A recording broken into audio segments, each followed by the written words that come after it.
So,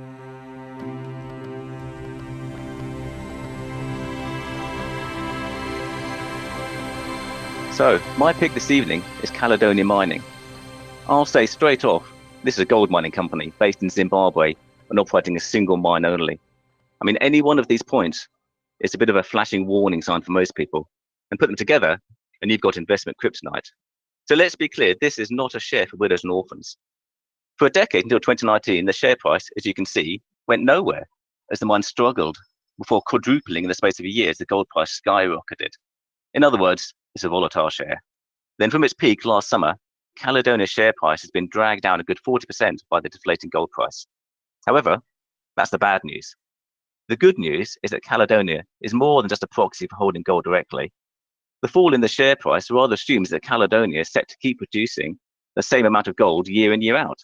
And up until now, that would have been a fair assumption, because in each of the last 3 years, the company consistently produced around 55,000 ounces of gold per year. I mean, that record in itself is pretty good, but management weren't idle. Instead, they pushed forward a 6-year investment program to build essentially a brand new mine under the existing one. I mean, it turns out that the Blanket mine ore body continues far deeper than the current mine, and access to this additional ore is set to transform Caledonia. At the moment, mining is possible down to 750 meters through an archaic network of tunnels, but the new central shaft that's been built plunges directly down to 1,200 meters. This modern shaft will hugely improve the efficiency of operations while opening up the brand new untapped ore body. As a result, total production should jump from 58,000 ounces last year to 61 to 67,000 ounces in 2021, before heading up to 80,000 ounces in 2022. This is a 40% jump in production in 2 years, and I suspect that management are being cautious with their numbers.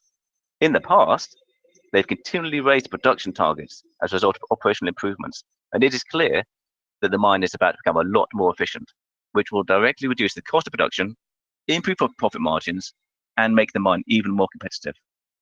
Still, it's clear that analyst forecasts already include much of the gains, with profits forecast to jump 81% in 2021.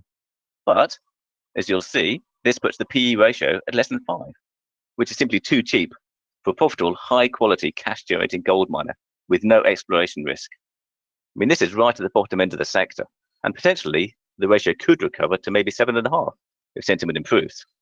At the same time, the board are committed to returning money to shareholders, primarily through a rising dividend. It's already gone up 3 times in the last year, and they are tactically exploring prospects elsewhere in Zimbabwe. But these aren't greenfield sites either, but proven mines that have been mothballed for decades. If management can turn just one of these other mines around, just like Blanket, then the current share price will look like a bargain. And that's it. Thank you.